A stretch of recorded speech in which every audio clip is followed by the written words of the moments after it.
Baik, Assalamualaikum warahmatullahi wabarakatuh. Selamat berjumpa semuanya di mata kuliah dasar survei dan pemetaan tapak pertemuan kedua, yaitu materinya tentang dasar-dasar peta, definisi, jenis, komponen, dan alur kerja pemetaan untuk analisis tapak dan desain. Tim dosennya saya sendiri sebagai koordinator dan ada Bu Fitri, Bu Ruri, dan Pak Abdi Sugiarto.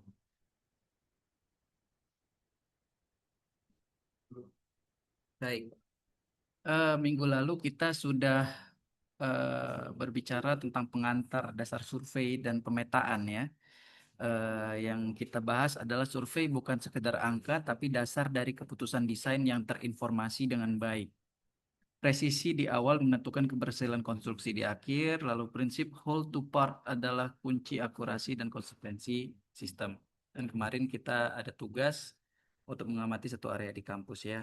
Boleh nanti setelah kuliah kita bisa mengumpulkan tugasnya. Kita lanjut dulu, capaian pembelajaran untuk pertemuan kali ini adalah masih dalam CPMK 1, yaitu mahasiswa mampu memahami prinsip dasar, ruang lingkup survei, dan pemetaan tapak. Jadi nanti ada 4 CPMK ya, sampai di akhir mata kuliah ini, keempat capaian ini diharapkan mampu dikuasai oleh teman-teman mahasiswa semuanya. Baik, kita mulai. Apa itu peta? Jadi peta adalah representasi konvensional permukaan bumi pada media datar, diperkecil dengan skala dan ditransformasikan melalui proyeksi, kemudian disimbolkan untuk komunikasi. Jadi peta itu representasi atau perwakilan ya secara konvensional permukaan bumi di media datar. Jadi yang bulat dibuat menjadi datar. Nah, diperkecil dengan skala yang ditransformasikan. Jadi karena terlalu besar, jadi kita skalakan dia sehingga dia dapat terlihat di dalam media yang datar gitu ya. Kemudian diproyeksikan. Jadi bumi yang melengkung dapat dibuat secara datar lalu disimbolkan dengan tata bahasa yang visual. Jadi punya simbol-simbol tertentu ya di dalam pemetaan itu, seperti misalnya garis kontur ataupun simbol-simbol jalan, sungai dan sebagainya. Ya, fungsi peta ada 4 di sini ya. Ini menurut Kevin Lynch dan Edward T. White. Kita ada 4 yang bisa dilakukan dengan peta gitu. Yang pertama, peta itu berfungsi sebagai alat untuk navigasi, untuk menunjukkan orientasi, pencarian jalur, dan logistik di lapangan. Jadi fungsinya seperti Google Map ya sebetulnya. Ya, map itu kan peta ya, menentukan orientasi utara selatan, nyari jalur, nyari jalan gitu ya. Lalu untuk transportasi di lapangan itu menggunakan peta sebagai alat navigasi. Ada lagi sebagai analisis geometri. Nah, analisis geometri ini adalah untuk mengukur jarak, luas, kemiringan, dan gradien. Jadi untuk mengukur banyak ya jarak, luas, dan kemiringan. Jadi salah satunya kita akan mempelajari yang ini, analisis geometri dari tapak ya. Nah, lalu ada alat perencanaan, jadi peta juga digunakan untuk merencanakan ruang. Ada pemetaan zonasi, kita bisa melihat kendala dan peluang dari suatu wilayah itu dari eh, peta. Kemudian fungsi terakhir adalah untuk penyimpanan data. Atribut tapak fisik yang terstruktur untuk digunakan kembali. Jadi kondisi lapangan bisa kita simpan dengan baik dalam bentuk gambar, yaitu peta, yang dapat digunakan sewaktu-waktu kita butuhkan.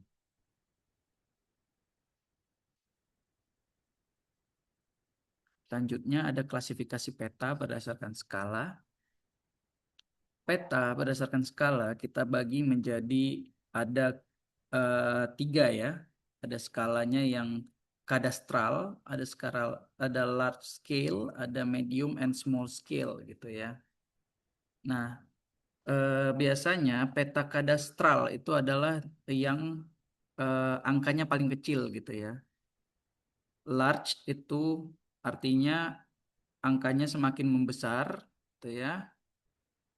Lalu medium angkanya semakin membesar dan small itu adalah angkanya semakin membesar lagi gitu. Kenapa seperti itu? Karena semakin kecil angkanya, maka gambar yang muncul akan semakin besar gitu ya. Akan semakin besar, akan semakin di zoom in gitu ya. Nah, peta kadastral ini adalah kita kalau mau lihat tanah persil istilahnya ya. Presisi persil. Persil itu petak lahan milik siapa, petak lahan milik siapa itu persil istilahnya. Jadi tapak kalau bahasa di kadaster atau di kantor pertanahan, tapak itu bahasanya persil. Nah, jadi peta kadastral itu biasanya 1:100 sampai 1:5.000 itu masih skala kadastral. Lalu skala besar itu 1:5.000 sampai 1:250.000 dan skala kecil itu lebih besar lagi gitu ya angkanya. Bisa untuk fungsi transportasi untuk yang skala medium ya. Kalau skala kecil itu untuk melihat konteks regional atau konteks wilayah, bisa jadi zona iklim juga bisa kita eh, tuangkan di dalam peta yang berskala besar atau small ya ininya ya. Eh, Small scale. Petanya artinya di zoom out gitu ya. Kemudian design implication larger scale support detail katanya. Jadi yang skala yang lebih besar itu akan mensupport data yang lebih detail karena petanya kan di zoom in ya. Semakin angkanya diperkecil, maka petanya semakin membesar atau kita semakin menzoom in petanya gitu ya. Jadi makin banyak tuh kelihatan datanya, letak-letak bangunan dan sebagainya itu akan lebih terlihat.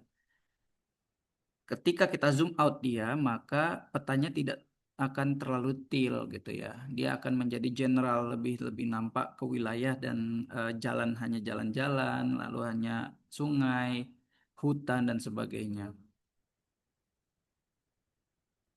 Jadi tadi misalnya dari skala rumah, kalau kita zoom out jadi perumahan gitu kan, wilayah perumahan, kawasan perumahan, kita zoom out lagi mungkin kota gitu ya, kita zoom out lagi skala wilayah gitu kan.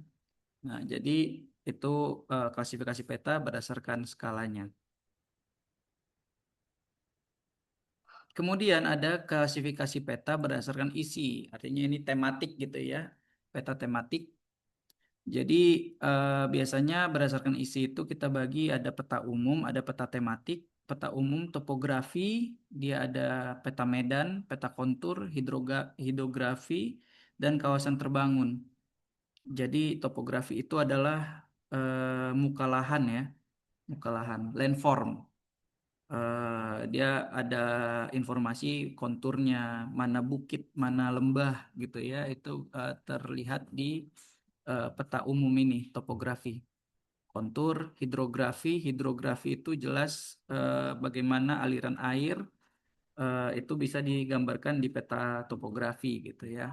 Jadi kita tahu kalau peta topografi itu kita bisa tahu mana tempat yang tinggi, mana tempat yang rendah gitu. Nah, lalu ada peta tematik, variabel tertentu yang kita masukkan ke dalam si peta, misalnya peta penggunaan lahan, peta hidrologi, ataupun peta iklim. Jadi peta penggunaan lahan ini contohnya adalah di dalam satu peta, dalam satu kawasan, di tapak kita misalnya ya, dalam batas tertentu, penggunaan lahannya apa saja? Apakah di situ penggunaan ada sawah gitu misalnya, ada permukiman, ruang permukiman gitu ya, ada penggunaan lahan sebagai kebun. Nah, itu adalah peta penggunaan lahan disebutnya. Jadi ada peta tematik, ada peta umum gitu ya. Peta topografi menyediakan geometri dasar, peta tematik menjawab pertanyaan spesifik. Jadi topografi atau peta umum itu adalah base map atau peta dasar, geometri dasar. Jadi ketika kita akan mendesain peta topografi inilah sebagai dasarnya gitu. Kalau kita nggak punya peta topografi, eh, kita akan sulit untuk menerapkan desain kita gitu ya, mengkonsep desain. Mungkin bisa mendesain tapi tidak akan napak tanah tuh desain kalian gitu ya. Desain kita nggak bakal napak tanah kalau kita nggak punya peta topografi yang kita analisa sebelum kita mendesain gitu ya. Karena topografi itu adalah bentukan lahannya. Jadi kalau bentukan lahannya misalnya berbukit, terus kita mendesain datar-datar aja gitu ya, itu udah banyak pasti yang harus kita rekayasa di lahannya. Kita bisa potong bukitnya gitu kan, kita timbun tanahnya mungkin. Nah itu eh, seharusnya bahkan potong bukit, timbun lembah, nah itu juga sudah termasuk ke kegiatan perencanaan. Karena salah satu kegiatan perencanaan dan perancangan adalah ujungnya RAB, rencana anggaran biaya untuk pembangunannya berapa tuh gitu kan. Kalau kita hanya menghitung bangunan, tidak menghitung bagaimana persiapan lahannya, itu nanti kita nggak bisa disebut gagal rencana tuh ya, gagal rencana. Jadi peta dasar itu sangat penting untuk kita mendesain nantinya. Kemudian ada komponen peta. Kita masuk ke komponen peta. Komponen peta bagian satu yang utama adalah judul. Nah, ada judul ya, judul peta. Judul peta itu ada di mana, kapan, cakupan yang tepat gitu ya. Misalnya peta peruntukan lahan atau peta penggunaan lahan di Kota Medan misalnya gitu. Cakupannya Kota Medan nih gitu kan. Di mana ya, di Kota Medan. Kapan, ada tahunnya gitu. Tahun 2026 misalnya. Apa peta penggunaan lahan? Apanya peta penggunaan lahan, di mananya di Kota Medan, cakupannya adalah sekota Medan gitu kan. Tahunnya di 2026. Jadi dia diambil tahun berapa, itulah peta ya. Itu judul. Jadi diikat dia, peta itu diikat dengan judulnya. Lalu dalam peta selalu ada skala, jangan lupa ada skala, boleh skala angka 1 banding sekian ataupun skala batang, skala garis. Nih, scale bar ya. Scale bar itu menunjukkan 0 sampai 10 meter. Jadi sepanjang 0 sampai 10 ini berarti dia 10 meter lah itu di lapangannya gitu ya. Jadi lebih mudah kita memperkirakan kalau pakai skala garis. Jadi kita tinggal, kalau di gambar segini berarti segitu dia di lapangannya 10 meter gitu ya. Misalnya. Lalu ada orientasi. Orientasi adalah tanda arah utara, grid versus utara sejati itu dicatat. Jadi ada grid sendiri, ada utara sejatinya, utara sejati ke arah mana gitu. Nah, jadi selalu usahakan sesuaikan orientasi peta kalian selalu orientasi ke arah utara. Lalu ada legenda. Legenda itu adalah kamus simbol yang memastikan interpretasi. Jadi warna, simbol, garis, itu segala rupa itu harus dimasukkan ke dalam legenda agar pembaca pembaca peta kita itu mengerti ini garis apa, warna merah ini garis apa, warna hijau tua itu apa yang dimaksudkan. Oh, ternyata pohon di situ ya. Warna hijau muda ini apa? Oh, rumput ternyata gitu. Nah, jadi ada simbol, warna dan sebagainya itu harus diartikan di dalam legenda. Oke, agar peta kita bisa dibaca. Kalau peta kita nggak ada legendanya, maka ya udah itu cuma gambar-gambar biasa aja gitu, nggak ada informasi yang bisa tersampaikan. Selanjutnya komponen peta bagian 2 itu ada graticul CRS, tanda grid untuk georeferensi. Tanda grid itu georeferensi garis eh, latitude dan longitude istilahnya ya, garis X dan garis Y. Garis X adalah garis yang mendatar, garis Y adalah garis yang menurun ya. Jadi menunjukkan grid bagian dari georeferensi. Jadi ada grid peta misalnya garis lintang 0. Garis lintang itu garis latitude ya, latitude garis lintang. garis X gitu. Nah, ada lintang 0, ada lintang 0 derajat, ada 1 derajat, 2 derajat, 5 derajat, 6 derajat, dan sebagainya gitu ya. Ada 0 derajat, ada 1 derajat lintang utara, ada 1 derajat lintang selatan gitu ya. Jadi bumi itu terbagi dua hemisfer, Northern Hemisphere sama Southern Hemisphere. Jadi bumi bagian utara, bumi bagian selatan gitu ya. Lalu ada peta inset. Peta inset ini untuk menunjukkan site di lokasi site kita di konteks yang lebih luas gitu ya. Site kita ini berada di konteks mana nih, di kawasan mana gitu. Misalnya site kita ada di Seis Kambing nih. Nah, Seis Kambing ini berada di mana? Di Kota Medan. Nah, itu ditunjukkan gitu ya. Ada dimasukkan insert peta Medannya, peta Kota Medan, lalu di mana dia titik site-nya gitu. Nah, itu peta inset disebut. Lalu ada sumber dan tahun. Sumber dan tahun ini juga dimasukkan tahun berapa diambil datanya, sumbernya dari mana, silsilah datanya dari mana gitu ya. Itu juga dimasukkan agar melihat sejauh apa akurasi dari data yang diambil ketika memproduksi peta tersebut gitu ya. Kemudian ada need line. Need line itu bingkai, bingkai batas visual tuh need line sebutnya ya. Batas cetak peta. Berikut kita masuk ke alur kerja.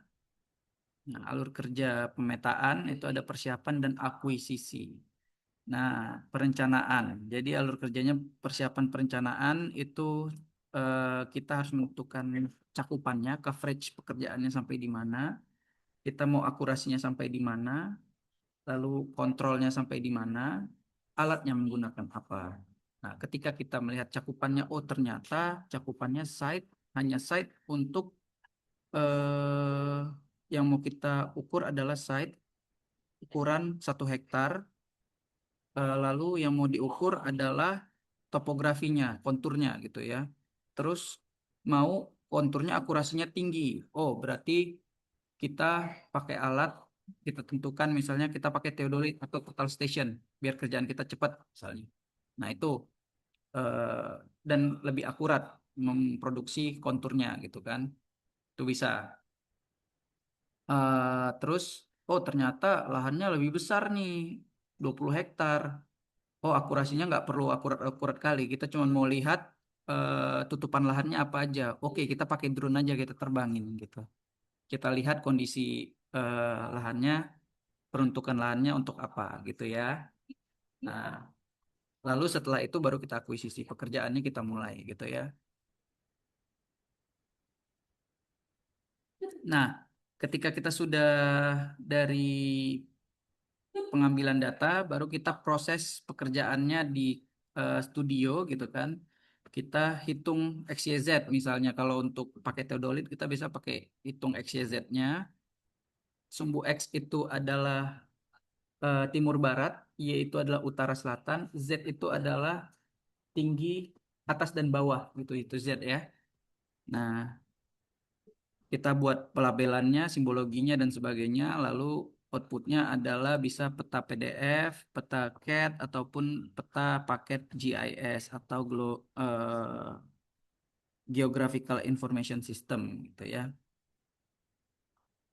Baik, demikian di pertemuan kedua ini simpulannya adalah peta adalah instrumen untuk desain tapak. Jadi instrumen presisi ya. Jadi kita dalam mendesain kita butuh peta sebagai instrumen presisi perencanaan.